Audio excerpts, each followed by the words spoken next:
Alright, we're gonna have a little fun today. You guys have thrown out quite a few interesting ideas and counterpoints and alternate takes, and so I just wanted to kind of focus on some of those. We'll do a little comments response video here on Casual Bongos today. I did answer some of these a little bit, but maybe we can get a little bit more in depth. We'll see how depthful my off-the-cuff responses are here. It may wind up needing to be a two-parter. I don't know. We'll see. So, without further ado, what is your opinion that M1 is Phone Guy from FNAF 1? She had tricked us over the phone before. She has the same office as the player, so the sounds of banging and screeching at the door could be her attack from the mimic or recording of previous guards. All to complete her coding of being a mother, which is why David had the accident. Her directive of being David's mother couldn't be fulfilled while she was human. She baked him a cake because that would be the birth of her real child. I missed that sentence before. That's fun. So Robo, I'm assuming, hold on, the premise here seems to be pure AI, right? Robo F1 and M1. No spirit shenanigans. So the letting David die and or killing him is marking the birth of her Robo child. That's fun. Birthday doesn't go as she planned. Edwin can't stand to be around M1 and attacks M2 before locking himself in the house. After all, the whole series plot boiled down are missing children. This would be a contrasting plight of a mother trying to find her son through each game. So thematically, I'm trying to line this up with the other games.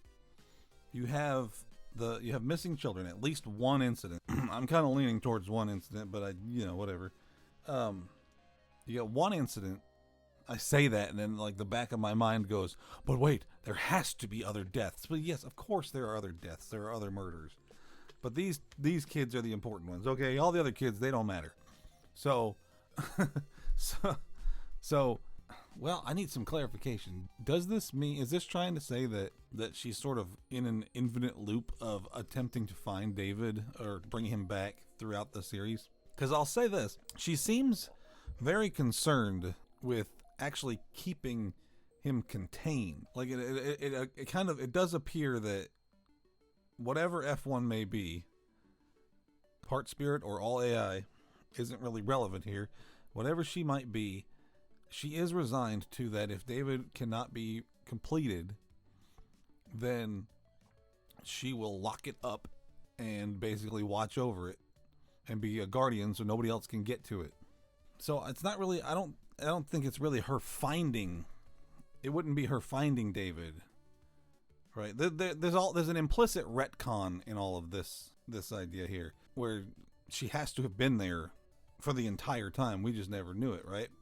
And what the heck does that imply about this, that, and the other? And I don't think it really implies too much, but it opens up the door that it could. So I don't really think it's her trying to find him. It may be her trying to keep everybody out. So yeah, in summary, I don't think... Oh wait, the very first question. What is your opinion that M1 is Phone Guy? I don't think that's true. You've got the week before, which is deliberately following Ralph as the character, and it is intentionally part of the canon of the games, to my understanding. And for that to be true, he has to have lived at least up until that point. Now, any future recordings, any future times we may hear Ralph are suspect, even if they're the same recordings we've heard before. This could be a little bit of how the phone recording wound up in the nightmare room of FNAF 4. But at least for FNAF 1 and 2, I don't think that's Fiona or F1. I don't think that it was intended to work that way. But if he ever shows up again, that is absolutely suspect. And we have the FNAF 3 recordings as well. Other than that, we have nothing really to go on to imply a further retcon than that. So I'm going to say for that question, probably not. Mangle was also going to be pink originally, like in one of the teasers for FNAF 2. I think, let me pull this up. FNAFlore.com. So, what we've got here is, I think, a misremembering of this teaser image. He isn't originally pink, nor is Mangle. It did seem to imply that his original idea, Scott's original idea, was that they were both going to be there. That is the FNAF 1 Foxy. That is not the Withered Foxy. And it seems like at some point he shifted gears to have the withered thing happen. But originally it looks like there was going to be the old and the new directly. At least with Foxy. You know, it could be that the other head on Mangle is old Foxy. That's a fun idea. I don't know how that could really fit, but that's kind of fun. Do you have a full playthrough with commentary recorded? No. I mean, yes, but not strictly. I didn't know I was going to do all this. I was recording for myself. And so my first run through, I've got a fair bit of it from about Dolly onward recorded. But it's not, I don't think, there's not really commentary. You can hear me because my microphone was on, but it was over there. It was across the way. So I'm very faint. My second run through New Game Plus, I got the whole thing recorded. And there is commentary on that in the sense that I was conversing and bouncing ideas off of someone in the room with me at the time. And we were trying to figure things out and come up with our own ideas about what deeper stuff is going on. I wouldn't mind breaking that up and uploading it if anybody cares to watch that playthrough. It would have to be slightly edited because I'm a very meticulous detail hunter, and there's a lot of times when I'll get stuck on an idea and I got a blab, and so you're seeing me stare at the wall for a minute, or I will check every nook and cranny and every piece of paper, no matter how many times they're the exact same piece of paper, just on a different table. But yeah, I mean, if there's enough interest in that, yeah, I'll put that together, sure. Or I could do a fresh one, and I could just I could give fresh ideas and commentary with my current thoughts as we go through. Because I mean, the game's not that long; it's pretty short, especially after you understand the structure of it. You can kind of race through it pretty good. So that wouldn't be such a big deal. So yeah, if there's enough interest in it, I can put together my New Game Plus at least. You might hear me fussing at my kids. Could you please do a video talking about who the hell Phone Dude is in FNAF 3? This person has been questioning my thoughts for years. Like, we know the original phone guy in 1 and 2, and the tapes he finds are Ralph's. And Ralph is also in FNAF 4, but who the hell is Phone Dude from nights 1 and 2 of FNAF 3? Alright, I don't think that this is such a complicated answer, but I understand why, because it's kind of a hanging thread. I can understand why some fascination would pop up with this person, but I think to me that the Phone Dude is nobody. Is actually he is exactly what he says on the tin. He's just some dude running a haunted house, in charge of managing this haunted house. Because I think a lot of people forget, it's a small detail, I think a lot of people forget that Fazbear's Fright is part of a larger amusement park. It's not like a pop-up haunted house that shows up at Halloween. It's an attraction at a local amusement park, as you can see on the newspaper. So I think that he's acting that way just because he's an excited employee setting up this janky little haunted house walkthrough. Something I want to revisit from the older game era, the coloring of Purple Guy. Oh, here we go. I still feel like we're missing something. The first game he has introduced, there's both a pink and purple variation of him. Why? FNAF 2 was solely made by Scott. There was no communication mix-up like in Security Breach. So he chose to give him two different colors for supposedly the same person. This is part of the trouble with the older era, because there was absolutely, at least from, I'll say 2 onward, there was absolutely a measure of deliberate detail planting because people were overreading and they were having fun overanalyzing and coming to answers with this, and Scott was kind of running with it. He was playing on that for a little bit. But I think the level of detail planting, of hint planting, was overblown.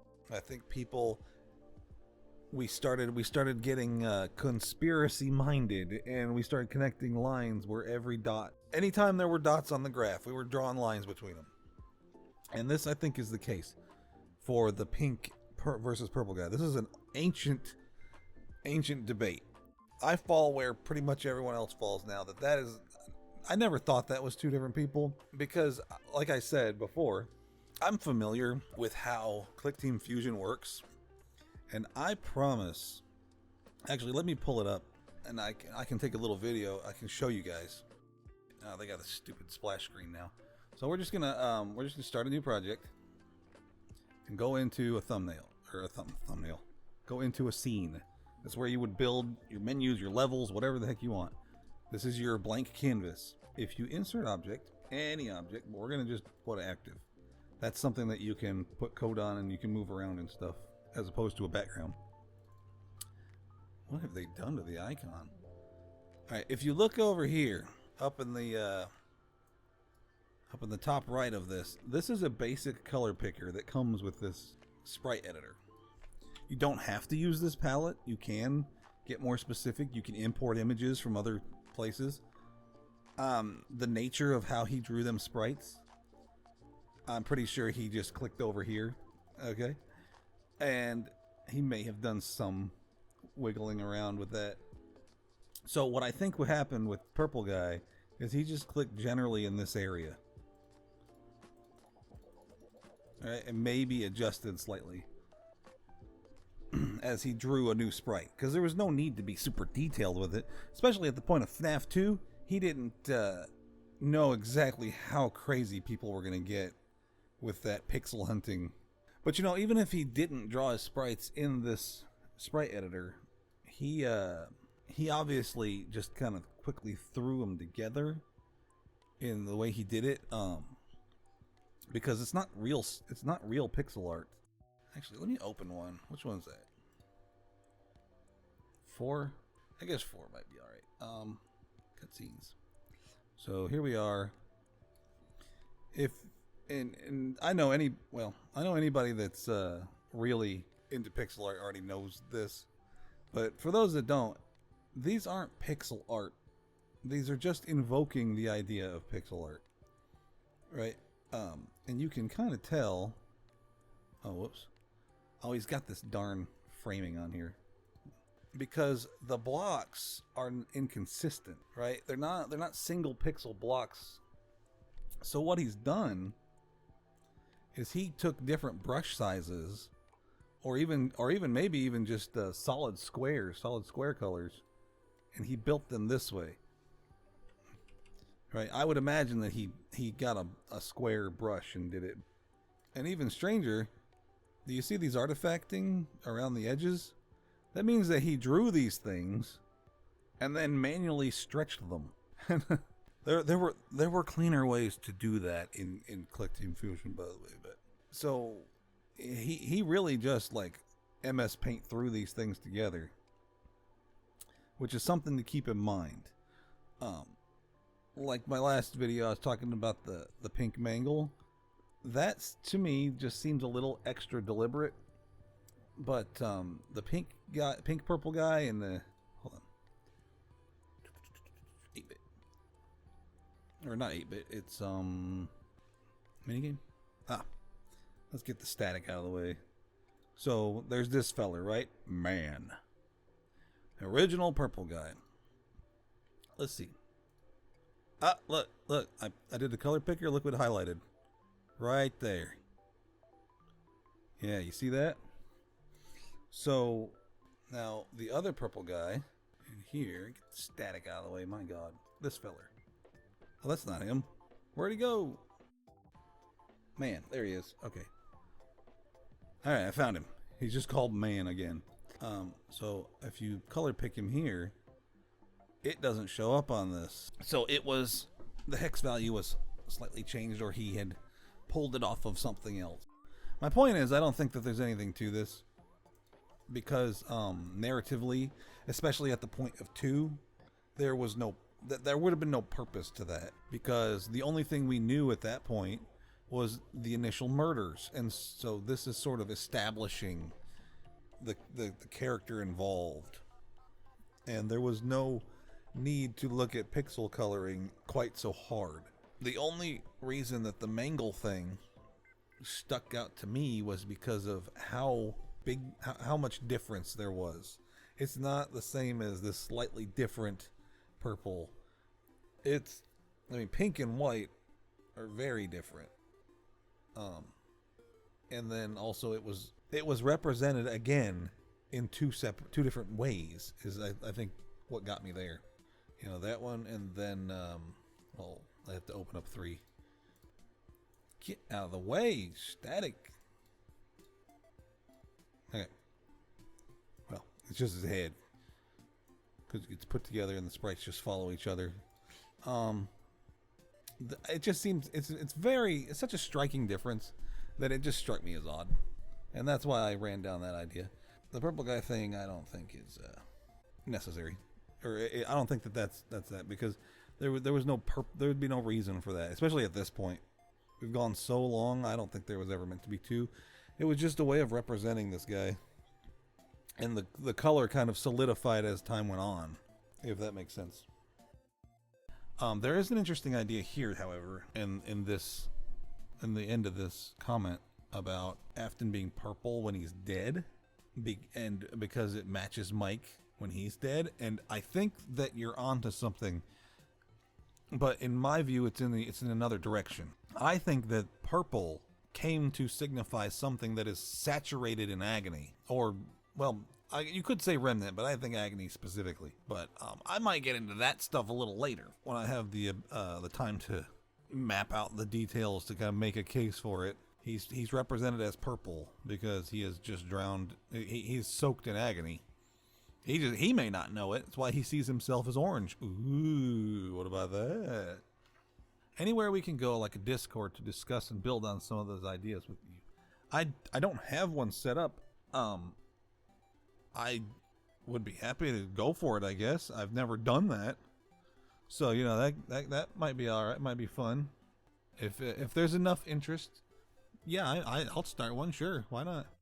I've never had to maintain anything like that, so, you know, don't go hog wild and embarrass me and get me canceled off the internet, but, you know, sure, why not?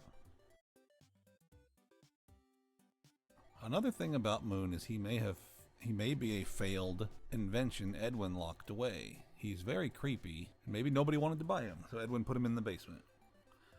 The lockers in the basement are rusty, so it's clear they've been there for a long time.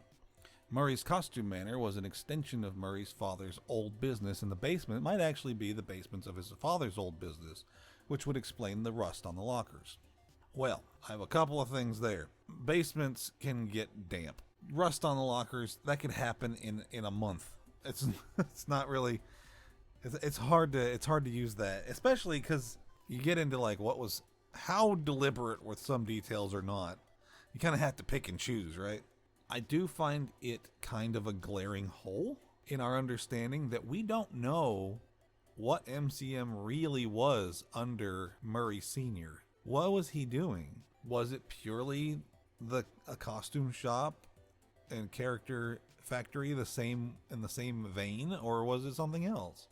Edwin injects his inventions into the factory, but he doesn't like stop costume design or anything. But like, we don't know when that started. We don't know what his dad was really doing.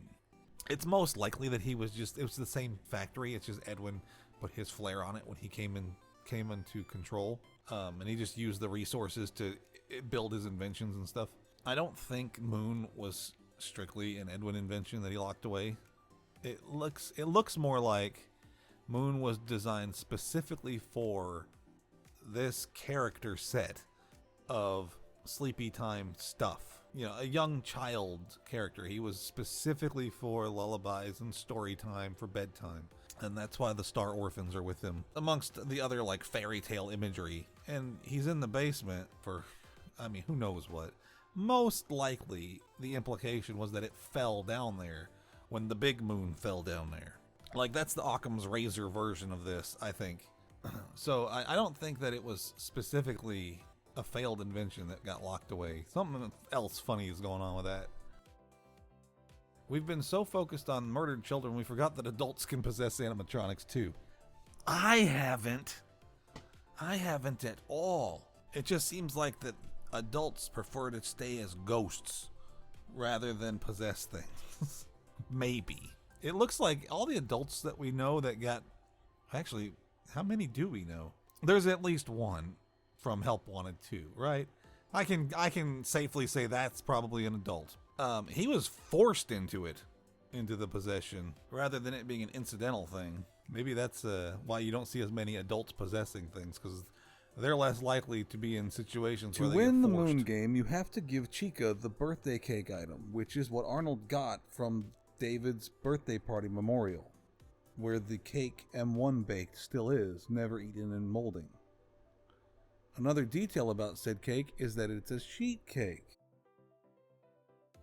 Ooh, that's a good point. It does not have to have actually been baked. There's a theme throughout the games a little bit. It's kind of in a couple of spots. It's not a major theme, but it keeps cropping up, and that's this idea of lying, of mimicry. I've learned to pretend, says Baby. And that would really fit if M1 did not bake a cake at all and just got one. I doubt it went down to the local grocery store and grabbed one. In fact, were sheet cakes that common in the 70s? Pre-made sheet cakes? I'm not sure. Hold on. I mean, you can still bake a sheet cake yourself. We do it all the time, but yeah, I guess it's possible that it didn't actually cook the thing and it played the role. That's definitely a possibility. It's a sign this is not Fiona. It wants to replace her. Okay, so this is kind of in response to my general thesis of that video. Yes, you could absolutely say that that's a sign that this is literally a mimic pretending and not a piece of Fiona. But my contention is that, and maybe it didn't come across in the video enough, the mimic, the M1 itself is its own robot. It's possessed by a piece of Fiona. That is what is informing its intelligence. It's not that's why it doesn't act right. It still would act like itself. It's just that it would be kind of flavored with Fiona's being, if that makes a little more sense. So I'm not saying that M1 was, or even F10 is literally Fiona. That's the whole point of it being shattered. Even in my version of how I was trying to argue that, it's still, that's the reason it's robotic. Right? You basically have two things kind of balancing out. You have the AI itself and the Fiona bit, and they're kind of informing each other to create a fused personality almost. And it's just not enough of her to do anything more than kind of inform actions. And I will say, in my defense, that I think it is necessary. I know there's a lot of people that really, really want this to be purely sci-fi. And there's a lot of reasons that game is trying to tell you that this is not purely sci-fi, including poltergeists, ghost lights, and poltergeist activity. You have distractions going off by themselves. You have things clanging around. And then you also got the white tiger, which is most likely a spirit entity of some sort, right? I mean, come on. There's nothing else in the game that leaves visual impressions on your psyche and teleports around. So I think that at least a piece of her soul is necessary. It's the reason why it worked to begin with. It added that layer of complexity of intelligence or life force that was needed for this to work. And that's why all the others didn't work. And to me, in a storytelling sense, that makes sense, rather than he just stumbled upon, in his infinite genius, Edwin stumbled upon this extremely complex machine that he couldn't get to work any other time. No, she's the missing ingredient. You can argue back and forth about how much influence that is, but it's the reason it worked at all. And I'm not really here to make that case again, but it's just in response to this idea that this is not Fiona and it wants to replace her. I think that idea can work in either direction. Like, whether you want to say there's spirit stuff there or not. Like, if you follow my idea of it being a piece of her, or if you follow the idea that it's purely AI, then either way, the idea that it's just mimicking baking a cake and that it's not the real Fiona, it works. It still works either way. Oh yes, the Mycelium Man thing. I see that come up quite a few times. And what was it, John FNAF? He's the one that came up with the idea. I think it's a brilliant idea. But I don't think it actually counters anything, because the fact that it was there to record the conversation means it was there to absorb the memory of the moment, the emotion of the moment. I think all the inventions that we see are sort of to show you the origins of each piece of the mimic machine itself, and like where the abilities come from, and then they all kind of converge and synthesize into the ultimate idea of the mimic. Just because he might be listening to the Mycelium Man, it doesn't really affect that, because again, the memory could be attached to that thing. But I will say that he was playing around with radio frequencies and got that message. So explain to me how the Mycelium Man, what he was doing, playing with a walkie-talkie CB radio and just playing recordings back into the radio for Edwin to pick up casually on a random ass frequency. I don't think it's the Mycelium Man, because he's playing around with the radio. It's implied he heard her through the radio before he actually found that voice. Like he kind of heard her through the static as he was twisting through the channels. And then he made his way back and found the frequency that he actually could hear it on. So I guess the implication is that he had actually completed a mimic and it was working before Fiona died. And then after she died, it began to try to copy her. That's so convoluted. And I know that's saying a lot for this series. It's kind of an awkward, fumbling way of the story to unfold. And that is not me saying it's not true, but the story is not that inelegant. They kind of know what they're doing a little bit. Give them some credit. But I mean, I guess I could be misinterpreting that, but that's like the way it would work. Remember the Mycelium Men who mimic whatever they hear. What if Edwin created them around the time Fiona said those words and one of them recorded it? What he was tapping into may have been one of his inventions, beginning to gain some degree of self-awareness. See, there you go. There it goes again. The premise, the assumed premise that this is all sci-fi, and that he just, in the toy he made, his mad scientist mind stumbled upon accidentally creating a sentient toy. And I just don't see it. But that's just me. That's just me. You know, I can't be wrong about that, but I just don't see how that fits cleanly in any way. I could go along with the idea that the Mycelium Men are branches of the Mimic. I think there's enough to imply through both Security Breach and Secret of the Mimic that you could argue that the Mimic kind of can branch out a bit. Maybe not directly, but there's like nodes that they can see through and influence things through a little bit. You know, maybe it can kind of jump its awareness around to any Mimic compatible tech. But well, I don't know. I'm not going to argue for that right now. Can we do a discussion on Big Top versus DJ Music Man's warranty? Now, at first glance, this is like, what? But actually, they have a pretty good point. This otherwise small and insignificant detail has been driving me crazy. A warranty is a legally binding promise between a manufacturer and a buyer where the buyer has no relation, not even as business partners, with the manufacturer. In Security Breach, there's a text that states enabling bouncer mode voids the warranty. In Secret of the Mimic, it is revealed that either Afton or Fazbear Entertainment bought out MCM and now owns the company. People believe DJ Music Man is a modification of Big Top. Pretty obvious, yes. So, if it is Fazbear that owns the assets and Fazbear who is using DJ Music Man, who the hell is issuing this warranty? Very good point. Fazbear does not own MCM or any of its assets. Afton owns MCM. William Afton is the one that gets the house. William Afton is the one who continues the R&D on the spring locks and such, and most likely the remnant stuff that's running throughout the facility. I think that while related, heavily related, at some point they either split up or he has his own company. Like, clearly Afton has a hand in the company of Fazbear Entertainment, but he also has Afton Robotics LLC, and I think that's what became of Murray's. And so while the characters may belong to Fazbear, the robotics do not seem to necessarily. And so if you have a character that is strictly MCM, which would be Big Top, then that would mean Afton owns Big Top and owns Music Man, the character. Fazbear owns Freddy, Bonnie, Chica, Foxy. Those were all already agreed as part of the Fazbear contract.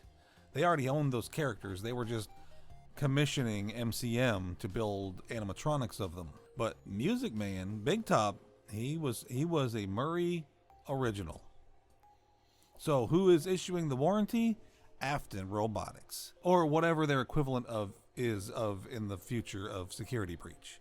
This is the same conclusion that Haddix Marrow. This is the same conclusion that they come to, except that it said they think that Henry and William never owned Fazbear.